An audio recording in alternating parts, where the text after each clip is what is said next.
ये कहाँ से करना है? हाँ, यहीं से तो करना है। ठीक है, summary of unit number 5, birth of modern French state. ठीक है, एक सेकंड। ठीक है, तो ऐसा है कि ये जो है ना, the French revolution and the subsequent Napoleonic era, it marked a radical transformation in France's political, administrative, and legal and social structures, laying the foundation for the modern nation state. So, here we examine the key development that dismantled the ancient regime, that is, the old feudal order, and replaced it with central rationalized institutions that defined modern governance. किस रूप से देखने को मिलता है कि modern nation state की तरफ बढ़ता हुआ दिख रहा था the French state by the dismantling of the ancient regime. सबसे पहले हुआ था the rise and fall of absolutism.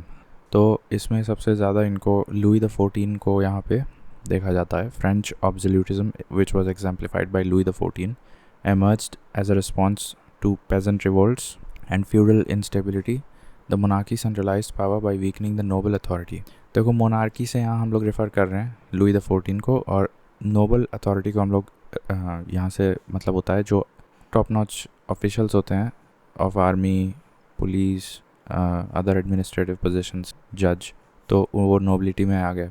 तो the monarchy completely centralised power by weakening the noble authority while preserving the social privileges, their own social privileges. ठीक है, तो एक तो तुमने नोबल अथॉरिटी को वीकन कर दिया और अपना सोशल प्रिविलेजेस तुमने प्रिजर्व कर लिया। The state expanded its fiscal and bureaucratic machinery relying on intendants. और लुई द 14 के समय तक ऐसा था कि fiscal and bureaucratic machinery was completely infested with intendants. मतलब these were the people, I think the royal officials, they based on nepotism, and venal offices based on the purchase of important positions in the government. ठीक है, तो इंटेंडेंट्स हो गए और venal offices हो गए, ये सब चल रहा था वहाँ पे।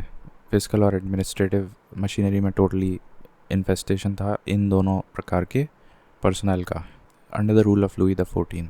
साथ ही साथ इन नोबल अथॉरिटी की ताकत को कम कर दिया गया था और social privileges of the monarchy and his close aides वो बढ़ा दिया गया था। तो उससे ऑब्सोल्यूटिज्म एकदम चरम पे था। However the tensions between centralization and regional autonomy persisted. तो रीजनल ऑटोनॉमी, अब यही रीजनल जो गवर्नर्स, प्रोविंशियल हेड्स वगैरह या डिस्ट्रिक्ट हेड्स होते होंगे उस समय के, उनको ये पसंद आता नहीं होगा। They were part of the noble authority कि उनकी अथॉरिटी या ऑटोनॉमी वीक हो रही है, तो वो हमेशा एक स्कर्मिश मोड में या टेंशन मोड में रहते थे सेंट्रलाइज्ड मोनार्कियल अथॉरिटी के विरुद्ध। The revolution of 1789 destroyed absolutism by abolishing feudal privileges, और ये तारीख इंपॉर्टेंट है, August 4th 1789, eliminating noble and clerical exemptions from taxation. ठीक है, तो रेवोल्यूशन में क्या हुआ? सबसे पहला फ्यूडल प्रिविलेजेस जो थे वो ख़त्म किए गए August 4th 1789 में, और नोबल और क्लरिकल एग्जाम्पशंस जो टैक्सेशन के रूप में मिलते थे, टैक्सेशन एग्जाम्पशंस, वो सब ख़त्म हो गया। एक नेशनल असेंबली बनाई गई जो कि ओल्ड एडमिनिस्ट्रेटिव डिविजन्स या डिलिमिटेशन प्रिंसिपल्स को ध्वस्त किया और न्यू सिस्टम बना दिया विच was based on national unity over provincial loyalties. ठीक है, तो इस तरह से हमको देखने को मिला कि एक नेशनल असेंबली भी बन गई जो कि ओल्ड एडमिनिस्ट्रेटिव डिविजन्स को ध्वस्त करके न्यू मतलब एक सिस्टम बनाया which was based on national unity over the provincial loyalties. दूसरा देखने को मिलता है administrative and legal reconstruction via French revolution के तहत। The entire machinery was overhauled into 83 new departments, each department named after geographical features, example Seine Inferieure. अब ये एक नदी का नाम है फ्रांस में, उस नदी के नाम पे ये एक डिपार्टमेंट रख दिया। To erase historical identities, the local governance shifted from royal appointees, that is the intendants based on nepotism, to elected officials. अभी तक nepotism based पे बस family ties, link, kins वगैरह को important positions मिलती थी, they were called as intendants. अभी थोड़ा fair level playing field, meritocracy based elected officials आने लगे। Though instability led to recentralization under the Jacobins and Napoleon, लेकिन बाद में देखने को मिलता है कि फ्रेंच रेवोल्यूशन से ये सब फ्यूडल प्रिविलेजेस और एग्जाम्पशंस जो क्लर्जी मैन और नोबिलिटी को मिलते थे वो तो चलो ठीक है हट गया, ठीक है, और नेशनल असेंबली आ गई। लेकिन ये सब ज़्यादा दिन तक नहीं टिक पाया बिकॉज एक्चुअली देखा जाए जनता को चाहिए होता है एक लीडर, और वो लीडर देर सबेर थोड़ा सा ऑटोक्रेटिक हो ही जाता है। तो ये सब फ्रेंच रेवोल्यूशन के समय वही दो चेहरे उभर के आए, एक तुम्हारा जेकोबिन्स और नेपोलियन, और वो बाद में जाके लुई द 14 इतना तो नहीं, लेकिन फिर वो भी रीसेंट्रलाइज करने लगे पावर्स अपने हाथ में। Now Napoleon perfected the system by appointing prefects. अब ये प्रीफेक्ट्स वही हैं जो 83 डिपार्टमेंट्स हमने बताए, उसके ऊपर एक हेड बैठा होता था, central agent, to oversee the departments, ensuring loyalty to Paris, establishing a merit-based bureaucracy, हमने अब बता ही दिया, ठीक है, और blending the revolutionary elites and nobility into a new ruling class। जो new ruling class बनाया उसको notables कह दिया, जो old ruling class था उसको intendants बोल रहे थे। reforming taxation to eliminate exemptions, making revenue collection more efficient, ठीक है। इसके बाद legal reconstruction भी हुआ। देखो ऐसा था कि फ्रेंच रेवोल्यूशन से पहले अगर देखा जाए तो 300 लीगल सिस्टम्स थे, स्प्लिट इनटू 2 पार्ट्स। पहला था नॉर्दर्न फ्रांस के लिए अलग से एक कस्टमरी लॉ और एक सदर्न फ्रांस के लिए रोमन लॉ।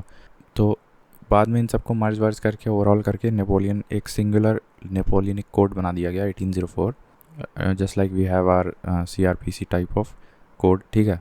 तो इसमें नेपोलियनिक कोड की खासियत थी कि that it gave priority to equality before law, property rights and abolition of feudal privileges as well as conservative family laws को भी ये ध्यान में रखा था, ठीक है।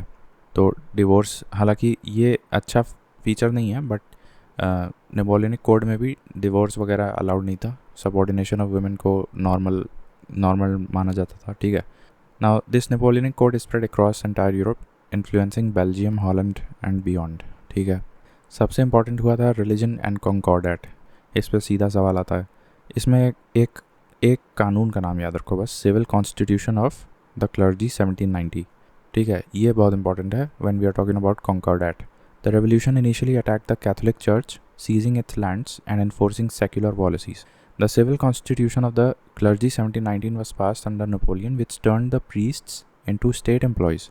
A radical de-Christianization followed, which alienated many, fueling counter revolution. तो इतना ज़्यादा अगर ड्रकोनियन कर देगा तो फिर काउंटर रेवोल्यूशन होने का भी खतरा था, इसलिए नेपोलियन थॉट कि कुछ लेवल पे कॉन्सिलिएशन कर लेते हैं। तो उसने एक मध्यस्थता के रूप में कॉन्कॉर्डेट निकाला 1801 में, जिसमें कि ही रिकनसाइल्ड विद पोप, ऑल्दो जो प्रिंसिपल्स पे फ्रेंच रेवोल्यूशन बेस्ड थे वो तो इम्प्लीमेंट हो ही रहे थे कॉन्कॉर्ड 1801 में। So Napoleon had nothing to lose, but कुछ कंसेशंस देने पड़े थे पोप को, जैसे कि Catholicism was recognised as the majority religion in France but not the state religion, ठीक है।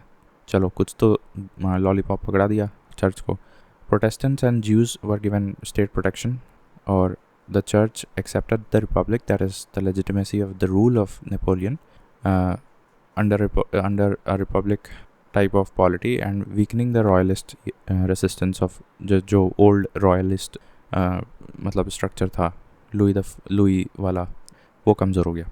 Bye the recognition ordained by church to the new republic under Napoleon. So this compromise between the two stabilized France and set a precedent for secular governance. चौथे number पे मास mobilisation था, जैसे कि एक ये याद रखो यूनिवर्सल कॉन्स्क्रिप्शन था 18 से 25 साल के सभी आदमियों को लड़ने के लिए। फिर लेवी एंड मास, ये एक कीवर्ड याद रखो, लेवी एंड मास 1793। और इधर क्या था ये सिविल क्लर्जी और civil constitution of the clergy 1790, और ये लेवी एंड मास है 1793, वो 1790 का था।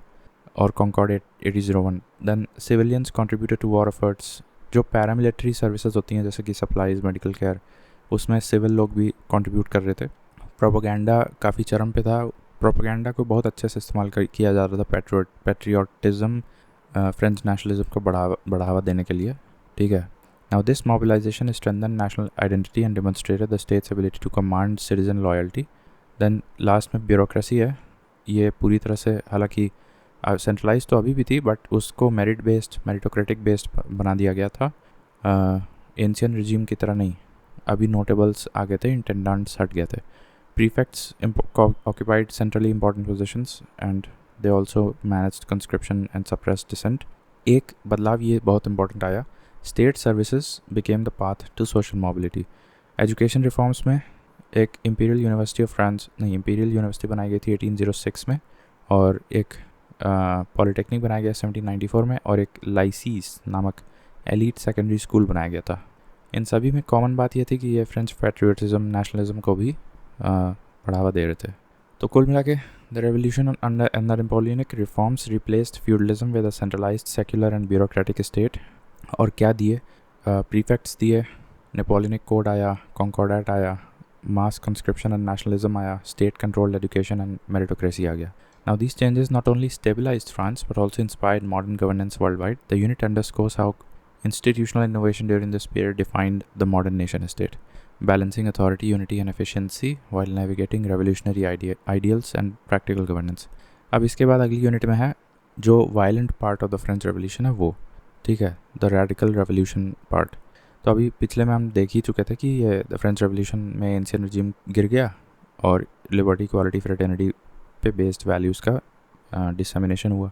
अब पॉपुलर प्राइजिंग्स देखेंगे कैसे हुआ। देखो ये सब हुआ कैसे तो और क्यों हुआ। तो पहली बात है इकोनॉमिक क्राइसिस है। ब्रेड के प्राइस, देखो फ्रांस में ब्रेड बहुत चलता है, ब्रेड सब लोग खाते हैं, उसके प्राइस एकदम बढ़ गया, एकदम इन्फ्लेशन हो गया। इंडस्ट्रियल डिप्रेशन, इकोनॉमिक रिसेशन, ये सब लिख सकते हैं। पुअर हार्वेस्ट, ठीक है।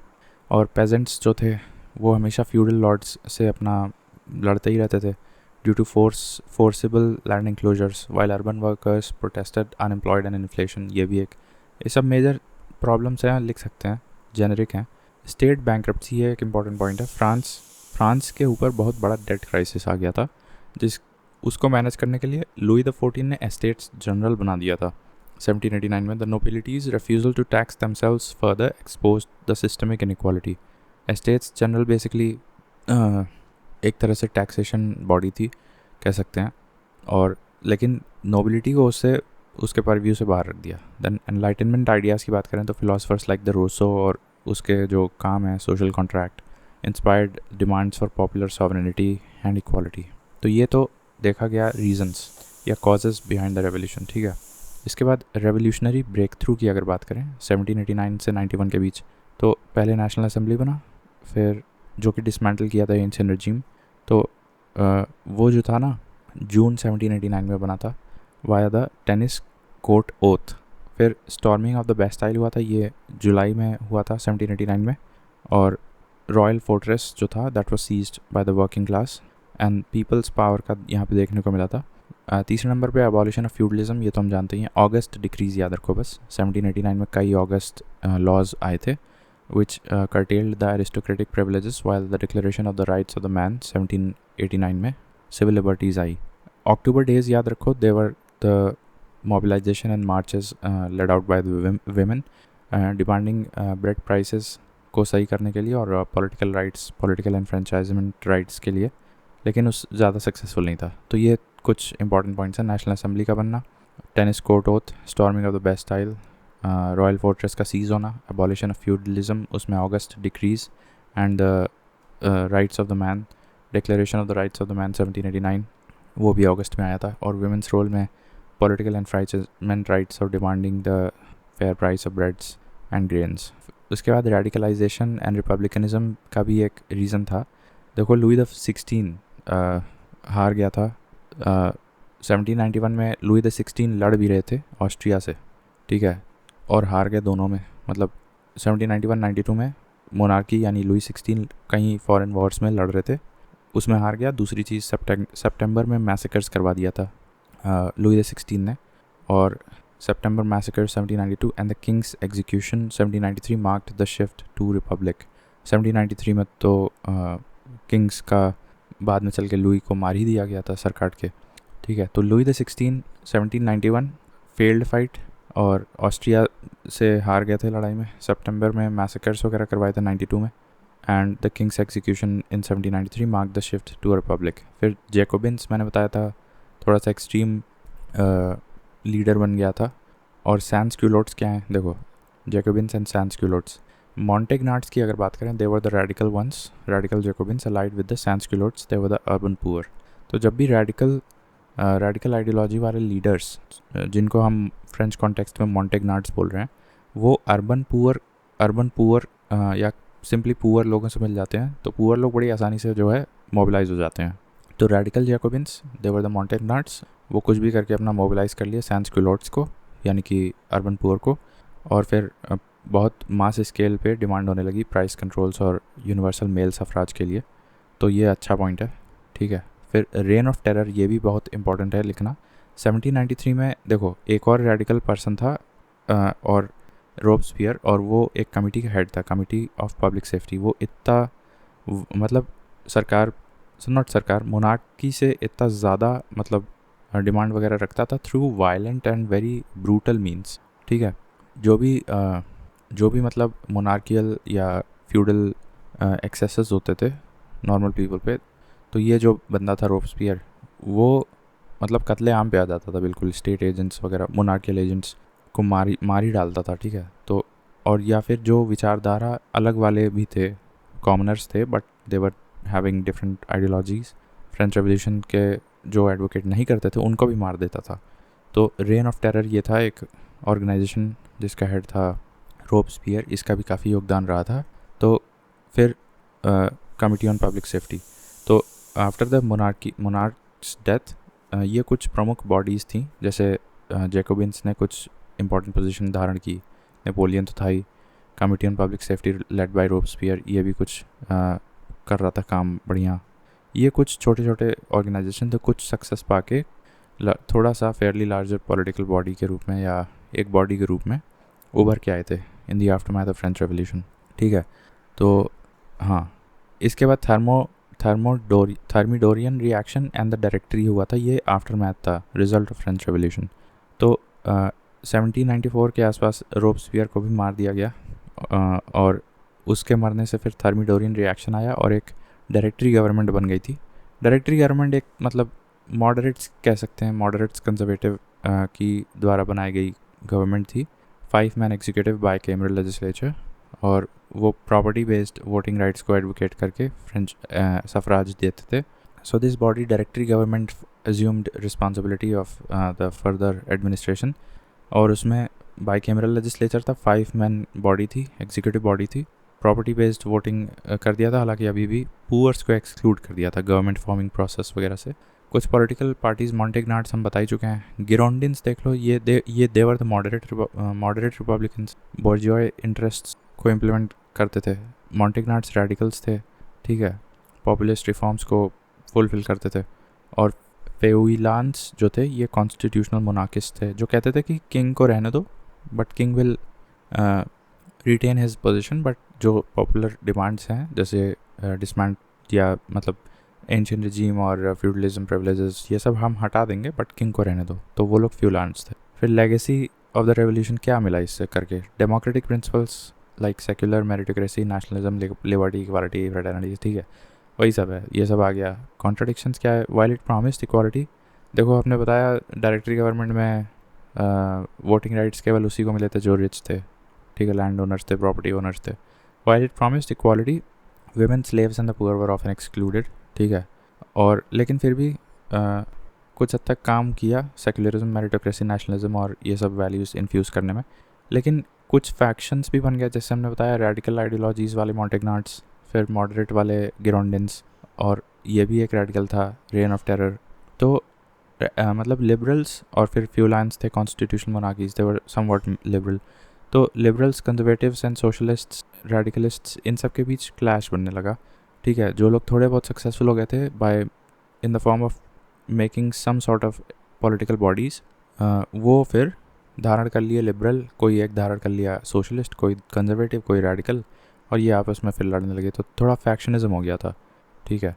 कंक्लूजन में ये लिख सकते हैं कि the French revolution demonstrated the power of mass mobilisation to overthrow entrenched hierarchies from the Estates General to the reign of terror, and finally ये भी ऐड कर सकते हो, directory government and the Thermidorian reaction.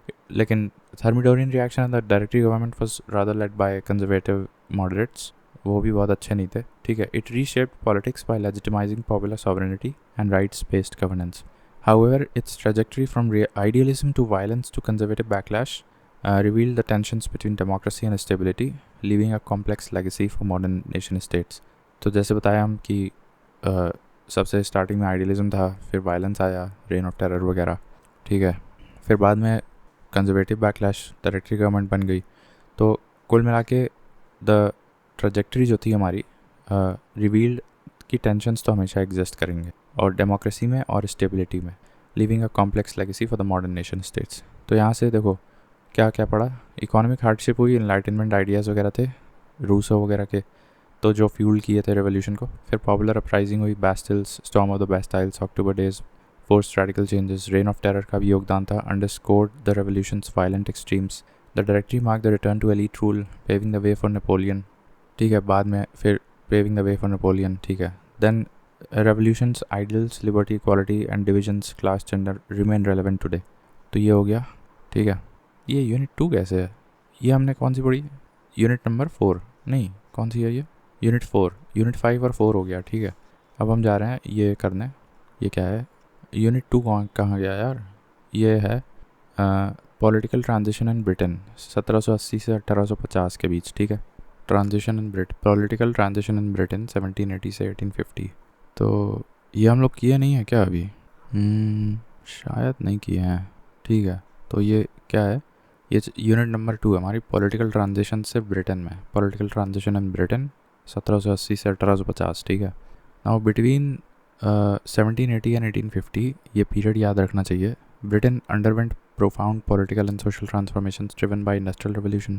Unlike continental Europe, Britain achieved a liberal democratic polity without violent revolution, balancing aristocratic dominance with middle class aspirations and containing working class demands within parliamentary frameworks.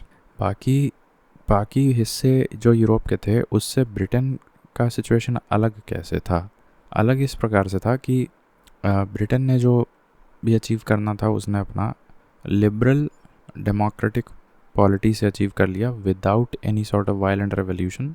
तो इसमें इन्होंने aristocratic dominance को भी balance कर दिया against middle class aspirations and containing the working class demands with in the parliamentary frameworks. तो एक तरह से बीच का रास्ता निकालते हुए इन्होंने अपना लिबरल डेमोक्रेटिक पॉलिटी की स्थापना किया। ठीक है, तो वायलेंट रेवोल्यूशन नहीं हुआ, एरिस्टोक्रेटिक डोमिनेंस बनाए रखा और मिडिल क्लास एस्पिरेशंस को भी ध्यान में रखा और वर्किंग क्लास के एस्पिरेशंस को पार्लियामेंट्री फ्रेमवर्क के अधीन ले आया, लिबरल डेमोक्रेटिक पॉलिटी बना दी। ठीक है, नाउ रिफॉर्म से पहले कैसा था? एरिस्टोक्रेटिक डोमिनेंस था, लिमिटेड लिबर्टीज़ थी, वीक इंस्टीट्यूशंस थे। जैसे तीनों में हम दो बातें बता देंगे। जैसे एरिस्टोक्रेटिक डोमिनेंस का बताएं तो फिर जो भी तुम्हारा पार्लियामेंट था ना वो लैंडेड एरिस्टोक्रेसी से ही भरा हुआ था। ठीक है, 18th century British state was controlled by landed aristocracy, एक लाइन में ख़त्म। Only 2% of the population could vote, ये भी एक लाइन चाहो तो लिख सकते हो उसमें, एरिस्टोक्रेटिक डोमिनेंस में ओनली या very fractional percentage of the entire population could vote. ठीक है, तो ये एरिस्टोक्रेटिक डोमिनेंस हो गया। लिमिटेड लिबर्टीज़ में लिख सकते हैं कि प्रेस राइट्स नहीं थे। ठीक है, these privileges excluded the poor और who faced harsh penalties for the poor. ठीक है, डेथ फॉर पेटी थेफ्ट। फिर वीक इंस्टीट्यूशंस में लिख सकते हैं कि parliament lacked party discipline and elections were marred by corruption, जिसको हम रॉटन बोरोस बोलते हैं। इसको ज़रा एक बार हम चेक कर लेते हैं। तो इलेक्शंस जो थे वो एक तो पार्टी डिसिप्लिन नहीं था, पार्लियामेंट लैक्ड पार्टी डिसिप्लिन, कोई भी डिफेक्शन कर रहा है इधर से उधर। ठीक है, और दूसरे तो एक तो ये प्रॉब्लम थी कि पार्टी डिसिप्लिन नहीं था पार्लियामेंट में, और elections were made by corruption, जिसको हम रॉटन बोरो बोल रहे हैं। तो ज़रा रॉटन बोरो के बारे में देख लेते हैं थोड़ा डिटेल में। ठीक है, तो हम लोग रिफॉर्म्स आने से पहले का सिचुएशन देख रहे हैं, उसमें रॉटन बोरो क्या है उस कॉन्टेक्स्ट में। Rotten borough was a term used in British political history to describe a parliamentary borough और constituency that had very few voters but was still represented in the House of Commons. These boroughs were often controlled by wealthy landowners or patrons who could effectively handpick the member of parliament, leading to corruption and lack of democratic representation. तो इसमें rotten boroughs के features क्या हैं? Very small electorate. Some rotten boroughs had only a handful of voters, sometimes just a single family or a few landowners, yet they still sent MPs to the parliament. ठीक है, pocket borrows क्या है? Many were pocket borrows, meaning they were effectively in the pocket of the rich patron who could dictate who was elected. तो एक तो ये तरीका हो गया कि रॉटन बोरो में हैंडफुल ऑफ वोटर्स थे, वहाँ से भी तुम्हारा अपना एमपी का इलेक्शन करवा रहे हो, क्या ज़रूरत है? फिर पॉकेट है, मान लो कम पॉपुलेशन है, ठीक है चलो, लेकिन उसमें से कुछ ऐसे बहुत रिच हैं, एलिट्स रह रहे हैं और वो डिसाइड कर दे रहे हैं पैसा वैसा कैश ऑन वोटिंग करवा के कि उस कॉन्स्टिट्यूंसी उस बोरो से कौन जाएगा पार्लियामेंट में, ठीक है. So that was called as pocket borough. No real population. Some boroughs had once been thriving towns but had declined over time, living few और even no residents, yet they retain parliamentary representation. तो जहाँ पे भैया population ही नहीं है वहाँ पे parliamentary representation करके क्या करोगे, पैसा खाओगे बस, एमपी पैसा खाएगा डेवलपमेंट के नाम पे. Unequal representation. Meanwhile fast growing industrial cities like Manchester and Birmingham had little or no representation in the parliament. तो जहाँ पे डेवलपमेंट हो रहा है, इंडस्ट्रियलाइजेशन हो रहा है, वहाँ तो सबसे ज़्यादा ध्यान देना चाहिए, रिप्रेजेंटेशन भेजना चाहिए पार्लियामेंट में through fair and free elections. लेकिन ना तो फेयर एंड फ्री इलेक्शन था, पार्टी डिसिप्लिन नहीं था, elections were also made by corruption. तो और वहाँ पे अनइक्वल रिप्रेजेंटेशन था कंपेयर टू अदर बोरोस. तो ये सारे मतलब क्या बोल सकते हैं, इलेक्टोरल प्रॉब्लम्स थे. लिमिटेड लिबर्टीज़ हम लोग बता ही दिए. प्रेस राइट्स नहीं थे, पेटी थेफ्ट्स पे हार्श पनिशमेंट्स थे. अरिस्टोक्रेटिक डोमिनेंस में बता दिया कि only 2% of the population could vote and only the landed aristocracy could enter the parliament. ये सब तो गंदगी थी रिफॉर्म से पहले. फिर रिफॉर्म की डिमांड क्या थी, मिडिल क्लास प्रेशर, फिर radical movements and state representation. ये तीन देखो क्या है. मिडिल क्लास जो प्रेशर आया, ये काफ़ी इसमें योगदान था एडम स्मिथ और जेरेमी बेंथम के लेखों और किताबों आइडियोलॉजी के वजह से. They were proponents of free markets, reduction in tariffs and efficient bureaucracy. Anti corn law league 1839 में बनाई गई थी to oppose grain tariffs benefiting land owners. तो एंटी कॉर्न लॉ बनाया गया था 1839 में, sorry not law, anti corn law league बनाई गई थी to protest against the corn law which was allegedly benefiting land owners. फिर कुछ ये जेरेमी बेंथम और एडम स्मिथ का चाहिए लाइसेंस फेयर वाला प्रोपोनेंट्स थे. रेडिकल मूवमेंट्स में देखा जाए which was very much inspired by French revolution. Thomas Paine और Thomas Hardy, they called for universal suffrage. Workers organised Luddite machine breaking protests and unions. तो workers ने Luddites बना दिया which broke the machines as a sign of protest against mechanization and joblessness due to mechanization. Thomas Paine and Thomas Hardy universal suffrage की demand कर रहे थे radical होके. State repression भी किया गया था जिसकी वजह से रिफॉर्म करना मतलब बहुत अर्जेंट डेस्परेट रिफॉर्म्स की ज़रूरत दिख रही थी. स्टेट रिप्रेशन हुआ था in the form of Peterloo massacre 1890 and anti combination laws. Peterloo massacre and anti combination laws banning unions, ठीक है. तो पीटरलू मैसेकर और एंटी कॉम्बिनेशन लॉज जो ट्रेड यूनियंस बनाने को या फैक्ट्री यूनियंस बनाने को बैन कर दिए. फाइनली रिफॉर्म एक्ट आया 1832 का, जिसमें कि पॉलिटिकल इन्फ्रेंचाइजमेंट मिला मिडिल क्लास को. और मात्र 10 अगर क्या बोलते हैं ये पाउंड है ना, मात्र 10 पाउंड अगर है किसी हाउस होल्ड के पास तो उनको भी वोटिंग राइट्स दिए गए. तो फ्रेंचाइज एक्सटेंड किया, रीडिस्ट्रीब्यूशन ऑफ सीट्स किया, रॉटन बोरोस को अबॉलिश किया and allocated seats to industrial cities like Midlands, Manchester, Birmingham, ठीक है. Strengthen the parliament, reduced aristocratic control, paving the way for modern party political wings. Aristocratic control को थोड़ा कम किया parliament में और नई पार्टियाँ बनी, पॉलिटिकल पार्टीज़ बनी, ठीक है. जैसे कि विग्स था तो विग्स से लिबरल्स और टोरीज से कंजर्वेटिव्स, ठीक है. Actually wigs were the liberals and Tories were the conservative. तो यहाँ पे दो पॉलिटिकल पार्टीज़ के नाम याद रख लो, एक wigs WHIGS and Tories they were the conservatives. तो देखो इलेक्शन रिलेटेड कितने रिफॉर्म्स हो गए रिफॉर्म एक्ट ऑफ 1832 के अंतर्गत. Wigs and Tories were the new modern political parties. Whigs were the liberals and Tories were the conservatives. And reduction of aristocratic and landed class in the parliament. Redistribution of seats and delimitation reforms, abolishing rotten boroughs and allocated seats to industrial cities with greater population like Manchester, Birmingham, etc. Political enfranchisement भी बढ़ा दिया, 10 pound वाले house holds को भी voting rights दे दी. और क्या हुआ, modernisation हुआ थोड़ा स्टेट का, जैसे कि जो एंटी कॉर्न लॉ लीग बनाई गई थी 1839 में, तो फिर उनकी बात सुन ली गई और एबॉलिशन ऑफ कॉर्न लॉज कर दिया. और यहाँ पे था क्या, एंटी कॉम्बिनेशन लॉज भी बनाए गए थे, बैनिंग ट्रेड यूनियंस, उसको भी रिपील किया गया होगा. नेविगेशन एक्ट एक आया था, प्रमोटेड फ्री ट्रेड 1849 में, ठीक है. तो these were market liberalisation. Navigation act of 1849 और abolition of corn laws.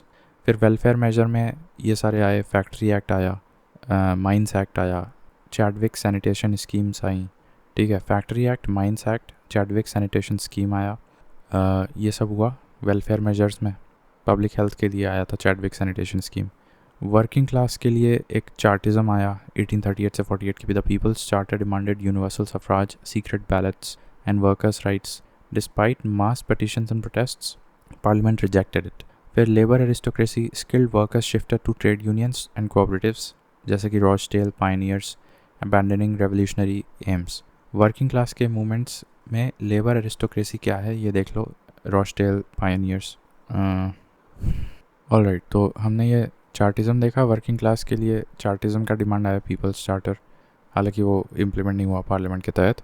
Labour aristocracy क्या होती है? The labour aristocracy refer to the privileged layer of skilled higher paid workers who enjoyed better wages, job security and working conditions compared to the broader working class. Now origins and role in working class movement, they go working class movement, they emerged during the industrial revolution, particularly in Britain, and created divisions between skilled and unskilled. Then skilled workers like engineers, machinists, craftsmen could negotiate better pay and conditions through trade unions, while unskilled workers, example factory laborers and dock workers, faced extreme exploitation. Karl Marx and Friedrich Engels criticized the labor aristocracy for being co-opted by capitalism. तो ये line अच्छी है कि labour aristocracy भी एक problem था, ठीक है। Skilled workers shifted to trade unions and cooperatives, living behind the manual labourers, ठीक है। जैसे कि Rochdale pioneers is one of the skilled worker trade union, and they sort of abandoned the revolutionary aims which was lingering in the lower stratas of the labor workforce. तो labour में भी divisions हो गए, ठीक है। अब did the labor aristocracy betray the working class by making deals with employers and forming trade unions, or being co-opted by capitalism, or were they simply pragmatic, using unions to secure gradual improvements? अब Rochdale Pioneers का ये है, was a group of 28 working class weavers and artisans in Rochdale, England, who founded one of the first successful consumer cooperatives, ठीक है। तो working class movements का कुल मिला के impact ये था कि they showed that workers could organize alternative economic systems outside capitalist exploitation by forming such trade unions like Rochdale Pioneers etc. तो outcomes कुल मिला के क्या हुआ? By 1850 Britain had liberal polity आ गई, class compromise हुआ थोड़ा सा, middle class integration via reforms and global model दिया ब्रिटेन ने पूरे वर्ल्ड को। Britain's blend of industrialisation, free markets and gradual reform influence capitalist democracies worldwide. तो कुल मिला के कंक्लूजन ये है कि ब्रिटेन्स ट्रांजिशन बिटवीन 1780 से 1850 showcased a unique non revolutionary path to modernity while preserving aristocratic influence. It accommodated middle class capitalism and diffused working class radicalism through incremental reforms. The liberal compromise laid the foundation of Britain's 19th century industrial and imperial dominance, though full democratization, that is universal suffrage, remained unfinished. तो इसमें क्या क्या हमने पढ़ा? Industrialization drove political change, empowering the middle class. Industrialization drove political change. Reform Act of 1832 marked the shift from aristocratic to bourgeois influence. Chartism highlighted working class mobilization but was co-opted into parliamentary politics. So just like labor aristocracy was co-opted in capitalism, chartism favour करने वाले जो working class mobilisation groups वगैरह बने थे, they were also co-opted in parliamentary politics. State modernization balanced free markets with limited welfare to maintain stability.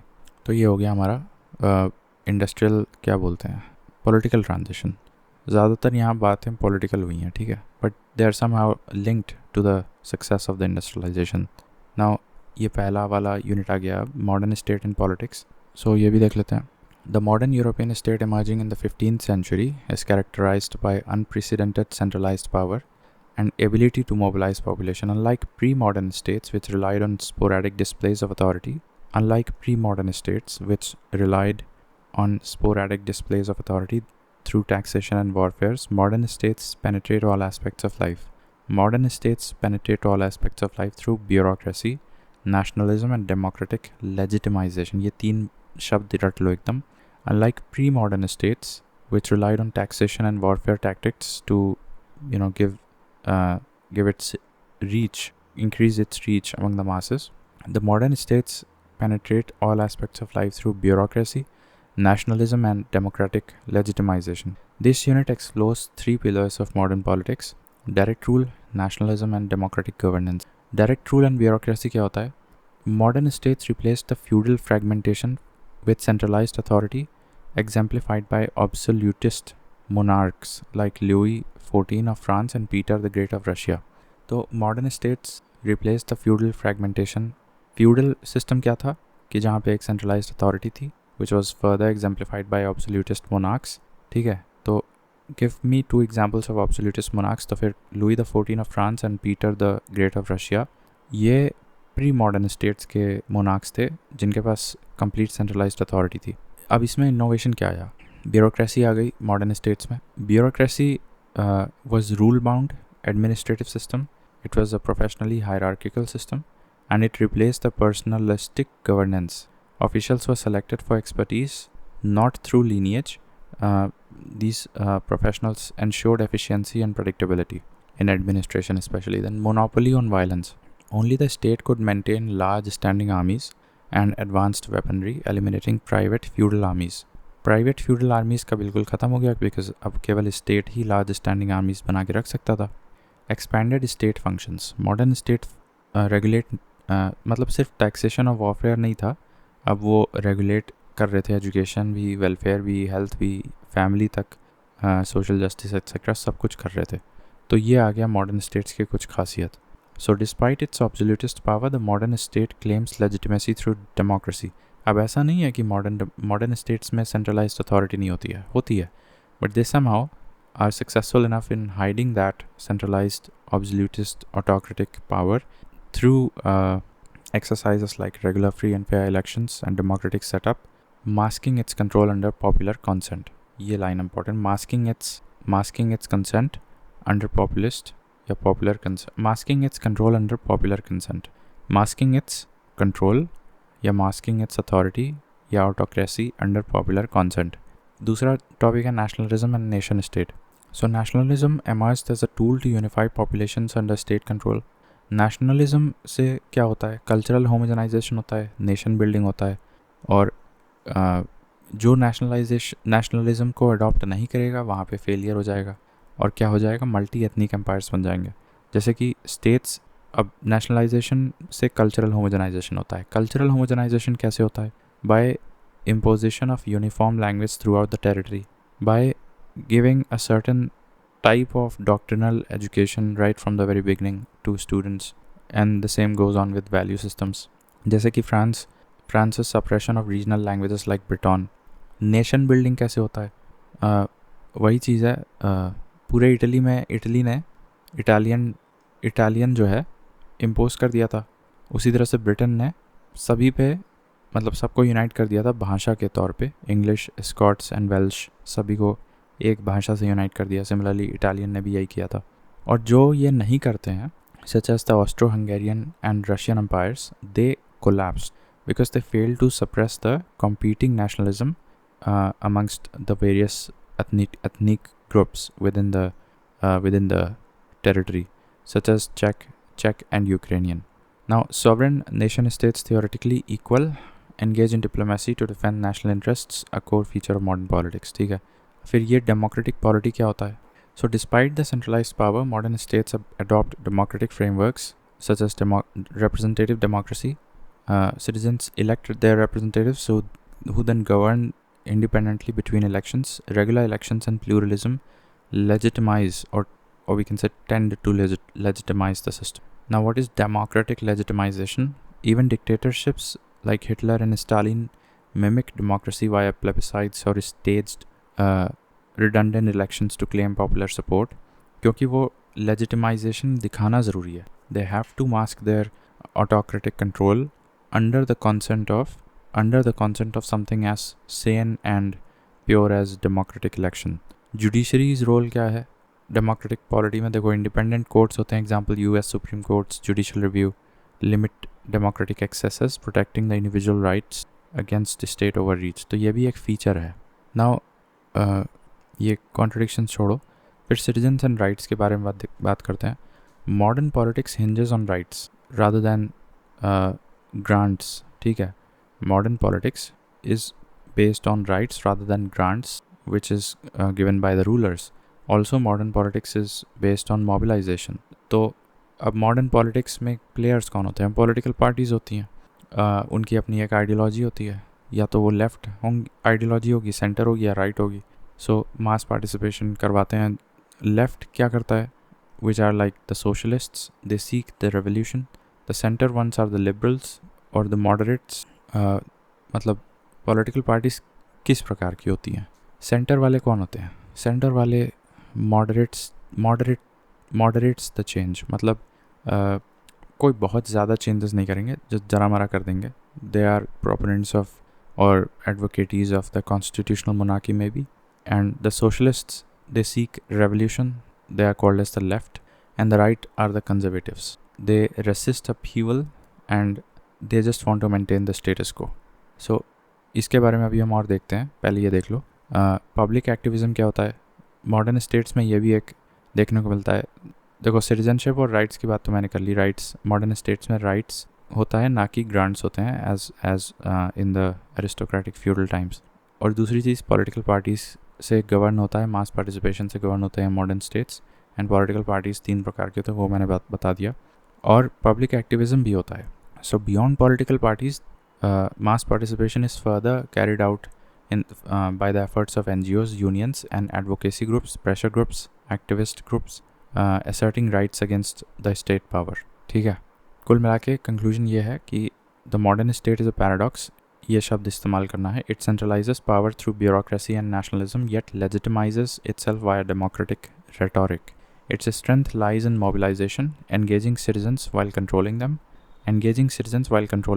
This tension defines modern politics, where active citizenship coexists with state absolutism. Kind of a paradox.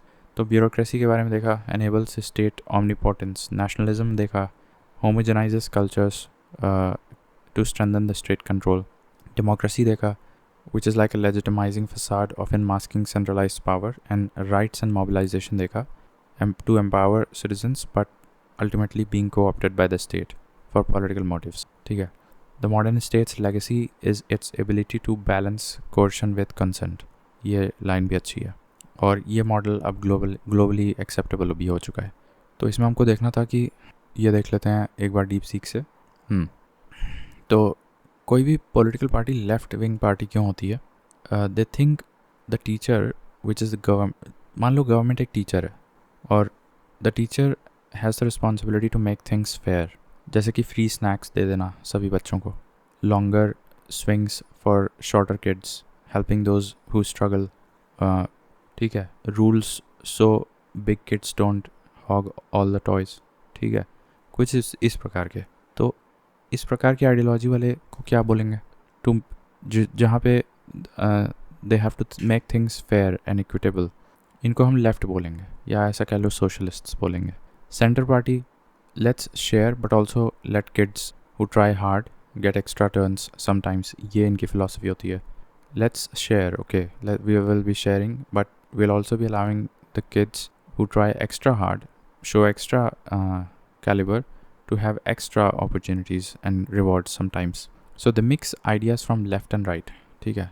Example, some kids get more turns if they help clean up, like a bonus. The teacher watches but doesn't control everything. तो ये हो गया centre party. इसको हम लोग बोलते हैं क्या? पॉलिटिकल भाषा में लिबरल्स बोलते हैं. This somehow changes को to an extent moderate करते हैं, डाइल्यूट करते हैं थोड़ा सा. फिर राइट विंग होता है, कंजर्वेटिव्स बोलते हैं उसको. पॉलिटिकल भाषा में कंजर्वेटिव बोलोगे, लेकिन समझाओ, they are like grown up playgrounds. ठीक है. राइट विंग में if you bring your own swing you decide who uses it. ठीक है. They think kids should figure things out without too much teacher rules. जैसे no free snacks, bring your own. Bigger kids can keep their swings if they got there first. More rewards for kids who work hard. So they are like, जो right वाले होते हैं वो conservatives होते हैं. दे resist upheaval. ठीक है. They think kids should figure things out without too much teacher involvement. ठीक, तो ये हो गया। अब ये बचा है यूनिट नंबर 3, अमेरिकन रेवोल्यूशन। ठीक है, तो स्टार्ट ये भी कर लेंगे अगले लेक्चर में, तो फिर हमारे स्टार्टिंग के 5 यूनिट हो जाएंगी।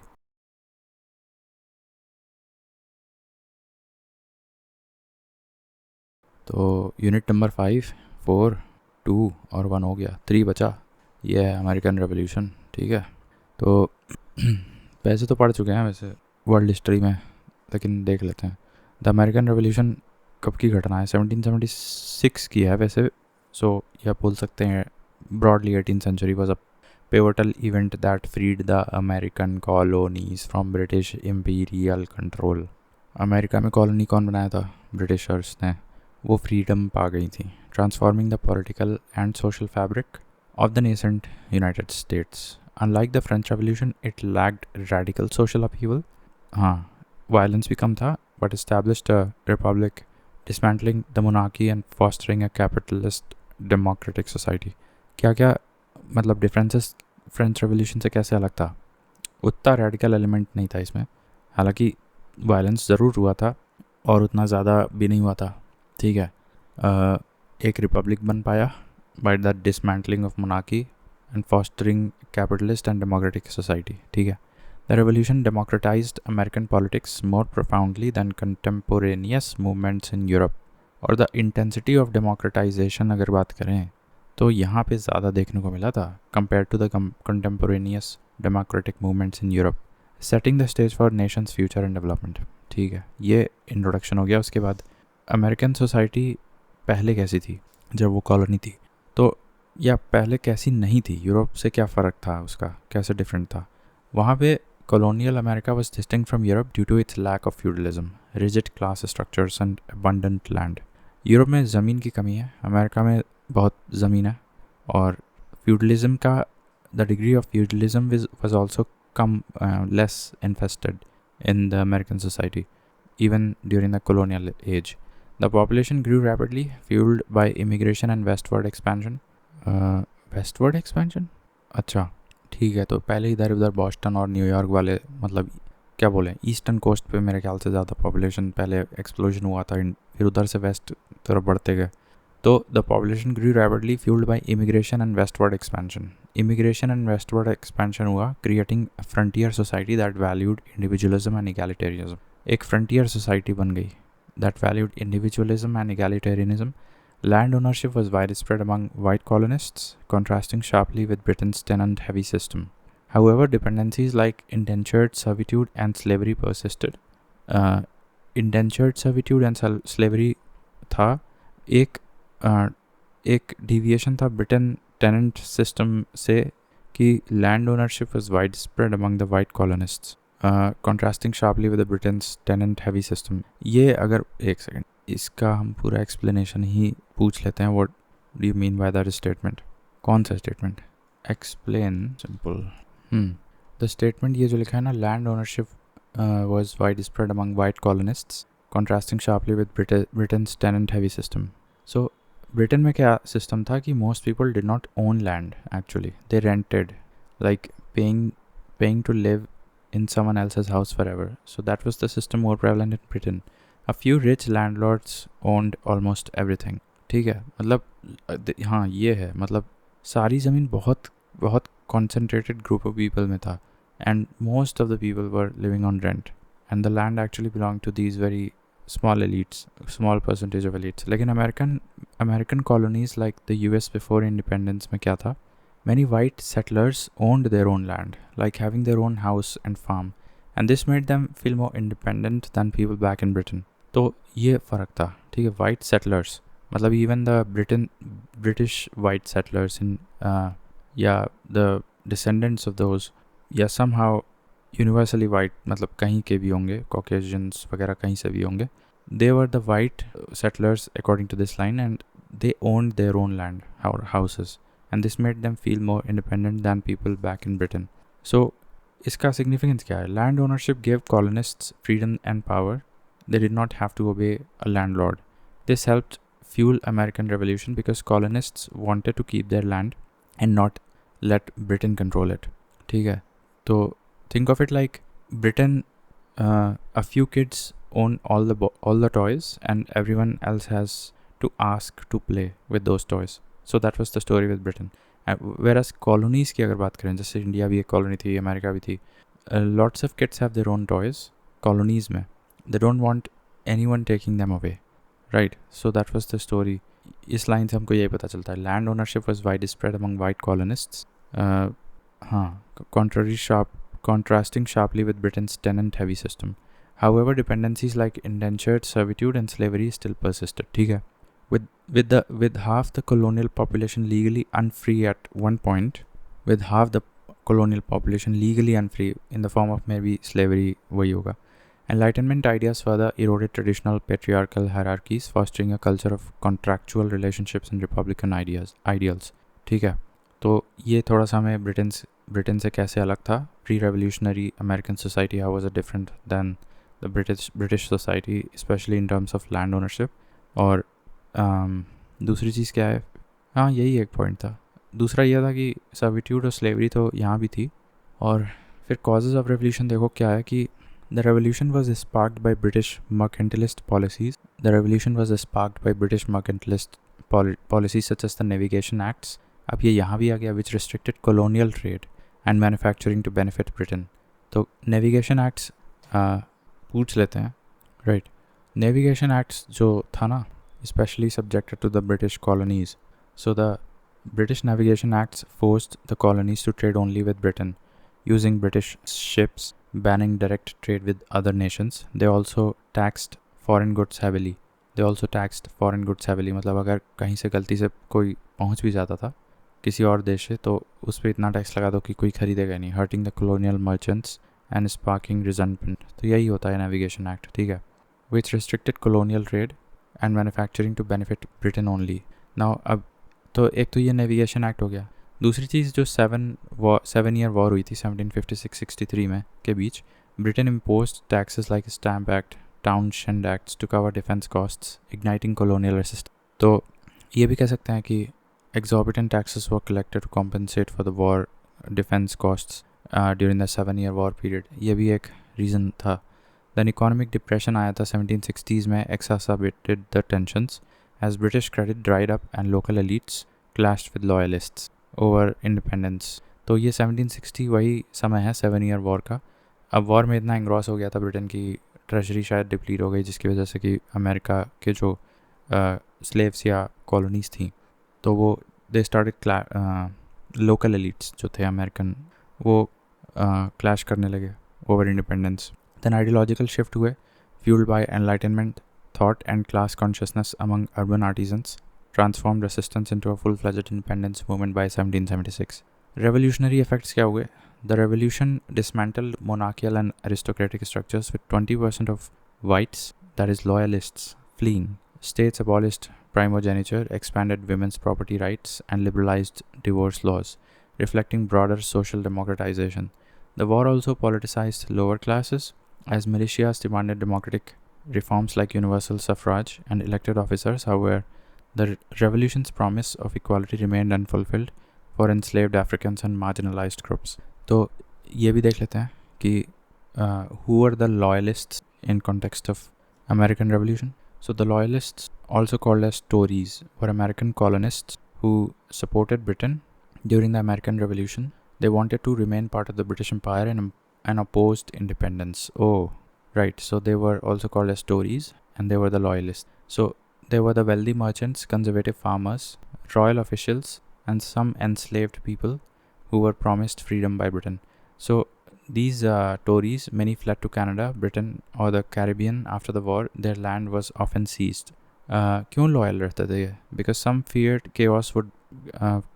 feared a simmering chaos without the presence of British rule. Others had business ties with Britain or simply believed in loyalty to the king. About 20% of the colonists were loyalists, showing the revolution wasn't fully united as ठीक है. So okay, so ये 20% of whites were loyalists and they ran away. Revolution होने के बाद they ran away. और फिर क्या हुआ? प्राइमोजेनिचर अबॉलिश हो गया, women's property rights दे दी गई, divorce laws democratize हो गया, liberal हो गया. और लेकिन equality अभी भी नहीं थी, especially if we look at the enslaved Africans and marginalized groups.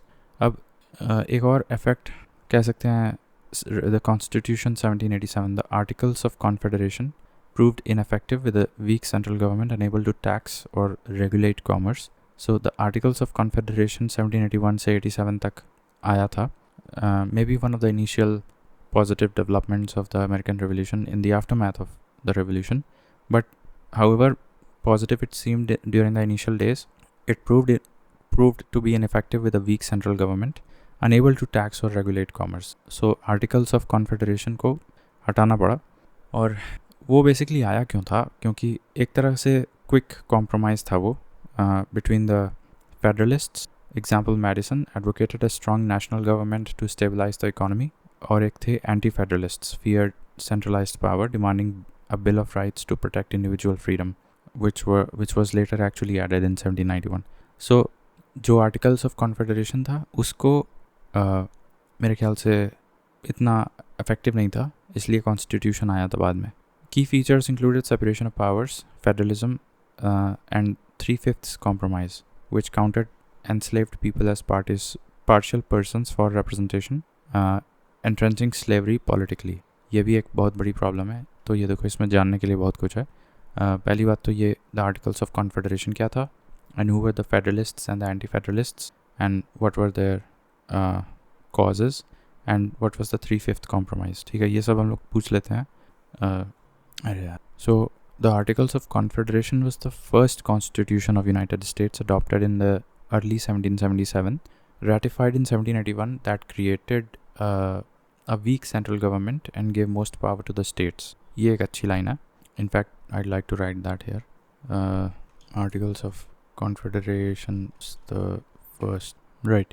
So that was the Articles of Confederation. So weak federal government था इसके तहत. No precedent, no national courts, and Congress had no power to tax or enforce laws. Actually ये सारी बातें हम यहाँ लिखी थी. ठीक है, क्या कर दिया. ठीक है. Right. So Articles of Confederation में weak federal government थी, no precedent, no national courts, and Congress had no power to tax or enforce laws. ठीक है. Then states had most power, like 13 separate countries loosely working together. ये भी था. And no national army or currency, and unanimous vote needed for changes, almost, which was getting impossible to fix problems. ठीक है. So it failed because the states ignored Congress, debts piled up, and chaos like Shays' rebellion showed the need for a stronger government. तो इसमें जो है Articles of Confederation की problem जो थी ना, वो एक कल्माइनेट होके एक रेबेलियन भी अंजाम दी थी. That was called as Shays' rebellion. ठीक है. And finally this was replaced by the US Constitution 1789. ठीक है. So ये हो गया. और फिर हमको देखना है कि what was the 3/5 compromise. So the 3/5 compromise was a deal made at the US Constitutional Convention to count enslaved people as 3/5 of a person, that is 60%, when determining a state's population for taxes and representation in Congress. ठीक है. How humiliating. Anyways, so that was 3/5 compromise. And फिर Federalists or Anti-Federalists. So Federalists, they, like Madison, they advocated for a strong national government. Simple है इसमें क्या, to stabilize economy and unify the states. Whereas Anti-Federalists feared बहुत central national government हो जाएगी तो फिर draconian powers आ जाएंगी. फिर rather they were demanding for a Bill of Rights to protect individual freedoms. तो अब slavery and democracy देखते हैं क्या है. The Constitution's recognition of slavery, especially through that 3/5 compromise, was a pragmatic concession to southern states, ensuring their participation in the Union. The 3/5 clause gave slave-holding states disproportionate political power, enabling figures like Jefferson to win elections, although 60%, but they still, पहले तो बिल्कुल ही नहीं था, अभी 3/5 हो गया तो at least they stood a chance to get into the lawmaking process. So the 3/5 clause gave slave-holding states disproportionate political power, enabling figures like Jefferson to win elections, while the Northwest Ordinance barred slavery in new territories.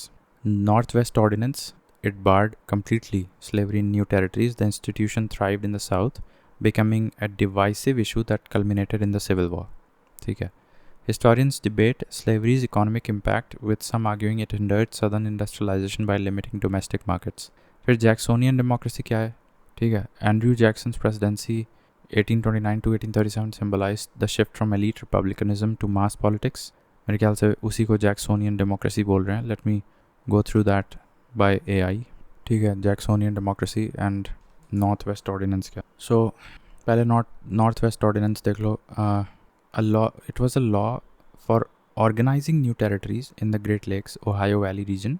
वहाँ पे rules क्या बनाया गया कि कोई slavery नहीं allow की जाएगी in new states. And path to statehood, once a territory hit 60,000 people it could become a state.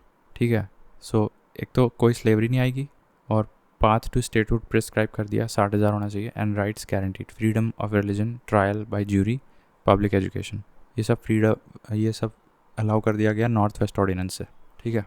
Now why it matter? It shaped how the US expanded westward and kept slavery out of the Great Lakes states like Ohio and Michigan. The phrase "good faith with the Indians" was included. ये क्या है? Anyways, Jacksonian democracy देखो. So a movement under President Andrew Jackson, that was Jacksonian democracy. और इसमें की क्या ideas थे? More power to common white men, but not women, black or Native American. ये basically थी Jacksonian democracy, right? So he expanded voting rights, no longer just to landowners. Now most white men could now vote. Spoils system क्या था? Rewarded political supporters with government jobs, against elites, hated banks, vetoed laws that helped the rich. So Jacksonian, फिर से बता दे रहे हैं, Jacksonian democracy क्या थी? Mass politics पे बेस थी, Republicanism पे बेस नहीं थी. उसके क्या फीचर्स थे? Expanded the voting rights to especially to whites, और जो लोग political supporters को गवर्नमेंट जॉब्स के रिवॉर्ड देते थे.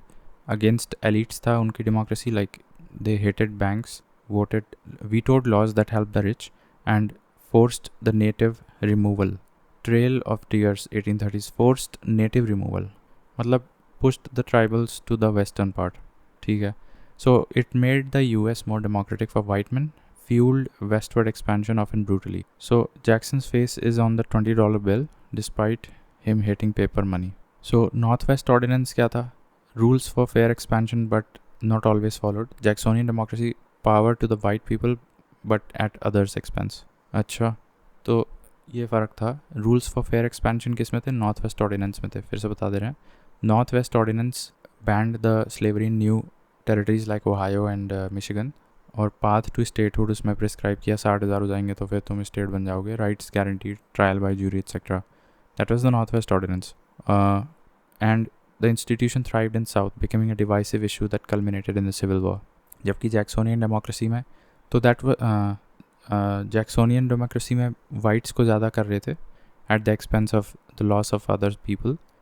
Jacksonian में it also fueled westward expansion often brutally, especially of the tribals and the natives, and it made US more democratic for the white men, and it was against elites, forced the native removal to the west, and anyone who was supporting the political party was awarded with government jobs and expanded voting rights. That was expanded voting rights, no longer to just landowners but everyone. तो अब यहाँ पे क्या लिखा है? Expansion of democracy, rotating government offices, opposing property-based voting restrictions and championing majority rule. Bank war क्या थी? Jackson vetoed the recharter of the Second Bank of the United States, decrying it as a monopoly favoring elites. He redistributed federal funds to pet banks, though this led to speculative booms and the Panic of 1837. Indian removal, forced relocation of Native Americans, facilitated westward, Trail of Tears, westward expansion for white settlers. Forced relocation of Native Americans. Forced relocation of Native Americans. Forced relocation of Native Americans, यानी कि जो red मतलब Indians थे, which facilitated westward expansion for white settlers. अच्छा, ठीक है. Jacksonian rhetoric celebrated producers, farmers, laborers while vilifying financiers and speculators, though his policies often exacerbated economic inequality. The American Revolution and its aftermath laid the foundation for the US as democratic capitalist nation. The Constitution balanced federal and state powers while compromising on slavery attention. Attention resolved only by the Civil War. Jacksonian democracy expanded political participation but revealed contradictions between egalitarian ideals and practices like Indian removal. The unit underscores how revolutionary ideals evolved amid economic and social conflicts, shaping America's enduring political legacy. ये कुछ खास समझ नहीं आया मुझे Jacksonian democracy और north west ordinance. ठीक है, ये एक बार फिर से हम देख लेते हैं. ठीक है, देखो नॉर्थ वेस्ट ऑर्डिनेंस क्या है. Role in the revolutions aftermath. जो नॉर्थ वेस्ट ऑर्डिनेंस था fulfilled revolutionary ideals of westward expansion by creating fair process of adding new states. No colonial rule unlike Britain. It banned slavery in the Northwest Territory, reflecting some northern revolutionary values of liberty, though slavery persisted elsewhere. Promised rights, trial by jury, education, etc. in new territories, echoing the revolution's emphasis on equality for white settlers. The ordinance applied the revolution's anti-imperial logic. New territories would become equal states, not colonies. Okay, I'm going to explain that again. ये क्या है? Northwest Ordinance, which is more like a rule book for new states, right? After the Revolutionary War, America needed rulers for new land, like Ohio and Michigan. And this Northwest Ordinance helped achieve this by raising a slogan that no slavery is allowed in these areas. And this Northwest Ordinance promised new towns could become equal states and not colonies, like how America broke free from Britain. Fun fact, it was like How to Grow America manual, but didn't help Native Americans already living there. Right, so वो उतना खुश नहीं थे Native Americans. Now, Jacksonian democracy की बात करें, that is like more votes for some people. ठीक है. So what it did, President Andrew Jackson said all white men should vote. Before only the rich landowners could vote. लेकिन अभी क्या बोल दिया जैक्सन ने? All white men should vote, but ignored others. Enslaved black people, Native Americans, he forced them off land. Trail of the Tears एक incident हुआ था, उसके तहत he forced the enslaved and black and Native Americans away from their homeland. That was the Trail of Tears.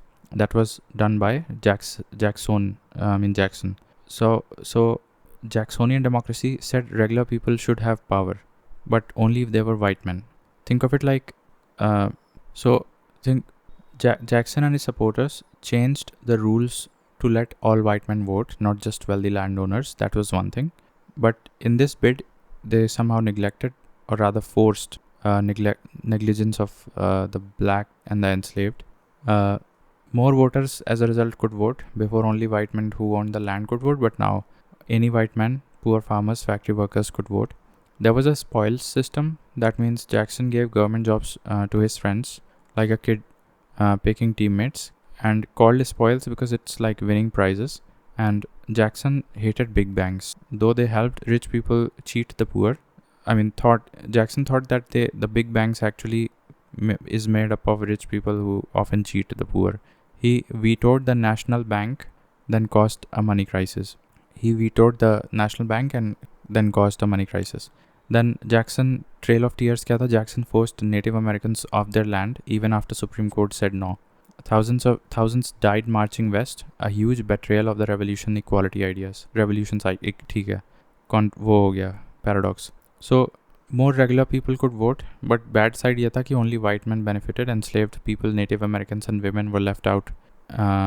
ठीक है, तो ये हो गया. फिर कुछ कंक्लूजन देख लेते हैं. The American Revolution and its aftermath laid the foundation of US as a democratic capitalist nation. ये तो पढ़ चुके हैं.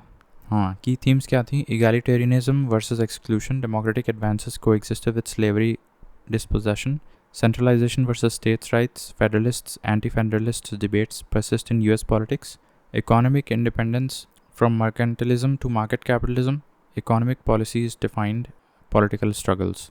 ठीक है, एक बार फिर से देख लेते हैं ऊपर क्या क्या पढ़े. हम लोग देखे थे कि कैसे ये ठीक है, रिवाइज कर लेंगे.